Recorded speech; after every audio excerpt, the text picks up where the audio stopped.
मईशत की तो डॉलर इस वक्त हम जानते हैं कि रुपए के मुकाबले में बढ़ रहा है। बात करें स्टॉक मार्केट की तो स्टॉक मार्केट इस वक्त ऑल टाइम हाई पर है। बड़ी अजीब सी बात है, डॉलर बढ़ता है तो प्रेशर आते हैं मार्केट के ऊपर, लेकिन हम देख रहे हैं कि मार्केट इस वक्त पॉजिटिव रिस्पॉन्ड कर रही है। साथ साथ IMF के साथ मुल्क के मुज़ाकरात जा रहे हैं। मुआशी डायरेक्शन मुल्क की क्या है, क्या इलेक्शन रिजल्ट है या कुछ और, डिस्कशन करेंगे। मेरे साथ मौजूद है डॉक्टर खाकान नजीब साहब, किसी तारुफ के वो मोहताज नहीं। डॉक्टर साहब, thank you so very much for giving us your time. मैं पहला सवाल आपसे पूछना चाहूंगा, बड़ा अजीब सा सर इस वक्त करंट इन्वायरमेंट है कि डॉलर भी बढ़ रहा है, मार्केट भी ऑल टाइम हाई पे है, हमारी डायरेक्शन क्या है नजीब साहब? देखिए, अगर आप पाकिस्तान का जायजा लें पिछले 3-4 माह में, तो इस वक्त थोड़ी सी सर्टेनिटी इन 3-4 माह के बाद क्रिएट हुई है। उससे मेरा क्या मतलब है? एक पॉलिटिकल सर्टेनिटी आई है कि फरवरी 8 को पाकिस्तान इलेक्शंस में जा रहा है। नंबर 2, एक सर्टेनिटी आया है कि IMF का प्रोग्राम, जिससे पाकिस्तान को कोई राह फरार नहीं है, ना ही हमें उसके वादे वईद जो हमने किए हुए हैं उनसे इनहराफ करना चाहिए। वो 2 नवंबर को आना था, वो 2 नवंबर को आ गए हैं, पाकिस्तान को रिव्यू कर रहे हैं। हम डिटेल में गुफ्तगू कर सकते हैं कि क्या पोजीशन है, पर सितंबर 30 का जो रिव्यू है वो कॉशियसली इस वक्त कंफर्टेबल लग रहा है।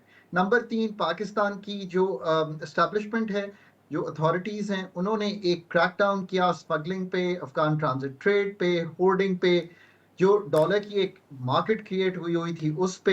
नंबर 4, पाकिस्तान की एग्रीकल्चर थोड़ा सा पॉजिटिवली रिएक्ट कर रही है, राइस क्रॉप अच्छी है, कॉटन क्रॉप बहुत अच्छी है। सो एक ये तनाजुल है।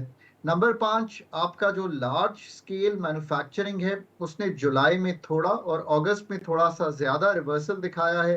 सो एक नेगेटिव ट्रेंड जो है वो टूट गया है। जो हाई फ्रीक्वेंसी इंडिकेटर्स हैं वो भी हमें यही कह रहे हैं कि थोड़ा सा जो डाउनवर्ड ट्रेंड है मईशत का वो रुक गया है। नंबर 6, पाकिस्तान की जो SIFC है वो एक कोशिश उस इंस्टीट्यूशनल फ्रेमवर्क के अंदर की जा रही है कि फास्ट ट्रैक किया जाए मनीज को, इन्वेस्टमेंट पाकिस्तान में लाई जाए, जो कबाते हैं उनको दूर किया जाए, उनको बाईपास किया जाए, डोमेस्टिक लोगों को भी एक्साइट किया जाए, रोड शोज किए जा रहे हैं, प्राइवेटाइजेशन को पुश किया जा रहा है। So at least there is an effort on that part.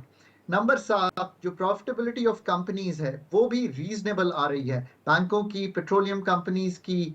फिर आप देखें कि अगर गैस की प्राइसेस एडजस्ट हुई तो सुई गैस के जो दोनों कंपनीज हैं उनके हिस्से में एक इंटरेस्ट आया, फर्टिलाइजर्स की, सीमेंट की। सो अगर आप इस पूरे तनाजुल में देखेंगे तो एक थोड़ी सी सर्टेनिटी की फिजा है, उसने पाकिस्तान की स्टॉक मार्केट को हायर लेवल पे ट्रेड करने में मदद किया। ये एक चीप मार्केट थी। नंबर 2, जो पाकिस्तान का रुपया है वो दोनों साइड्स पे मूव कर रहा है। जो हमें तशवीश है वो यूं है कि एक्सटर्नल रिसोर्सेज अभी भी टफ हैं, और अभी आपने देखा कि 7.5 अरब डॉलर पे आपके रिजर्व्स हैं। ये 8.7 अरब डॉलर थे जुलाई में जब आपने प्रोग्राम किया IMF के साथ। So you lost about 1.2 billion dollars. So your inflows have not been as comfortable. यही मसला IMF के साथ डिस्कस होगा। नंबर 2, आपका जो फिजिकल का खसारा है वो आपने संभाला है, पर आपने बहुत कम एक्सपेंडिचर किया है सब्सिडीज, ग्रांट्स एंड पेंशन पे। IMF आपसे इस पर डिस्कशन करेगा।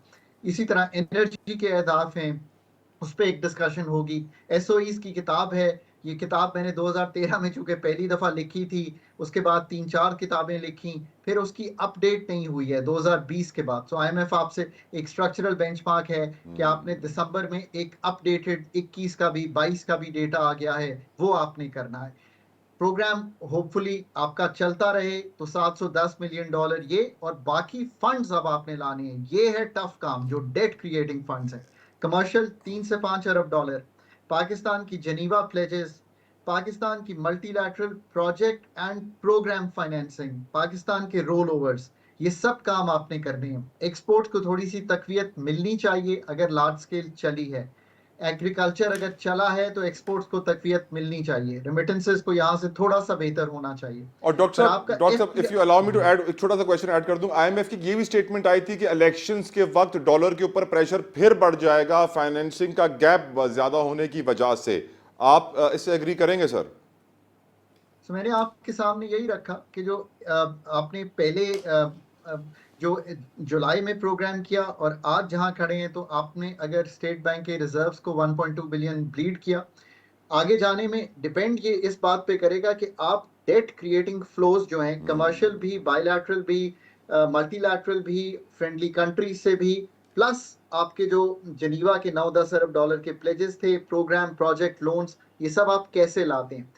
प्रेशर इसलिए बढ़ जाएगा, आप याद रखिए, आपने सही बात सामने रखी है कि आपका जो बॉन्ड है 1.5 अरब डॉलर का, आपने अकाउंट फॉर किया हुआ है, जो आपने रकम जमा करनी है। आईएमएफ क्या कह रहे हैं? आईएमएफ समझता है कि हमें 28.5 अरब डॉलर चाहिए हैं इस साल में। वो समझता है 6 अरब डॉलर का करंट अकाउंट है, बाकी आपने पेमेंट्स करनी है।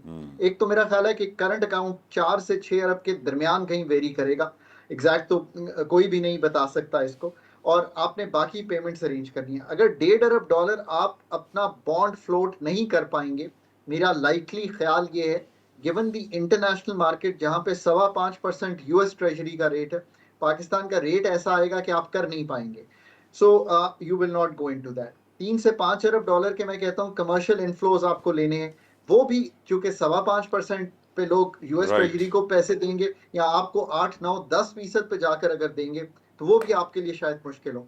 पर वहां पे आप और मैं दोनों जानते हैं कि ये middle eastern and Chinese money है, वहां पे उनकी गवर्नमेंट जो है वो मैटर करती हैं। सो राइट। लेट्स होप कि ये अब आईएमएफ का एक नया फ्रेमवर्क आपके सामने आए और हम आगे बढ़ सकें। आमीन। Thank you so very much. Doctor Khaqan Najib हमारे साथ मौजूद थे। इकोनॉमिक आउटलुक आपके सामने रखा। यकीनन हमें सोचना होगा कि हम किस डायरेक्शन में जा रहे हैं और किस तरीके से हम अपना इनफ्लो इन्वेस्टमेंट्स का नॉन डेट इंस्ट्रूमेंट्स के अलावा, जिससे हमारे कर्जे ना बढ़े, वो किस तरह हम इनफ्लो बढ़ाएंगे, रेमिटेंसेज हो, एफडीआई हो, फॉरेन पोर्टफोलियो इन्वेस्टमेंट हो। एक ब्रेक लेते हैं, ब्रेक के बाद बात होगी अपने फलस्तीनी भाइयों की। हमारे साथ रहिए।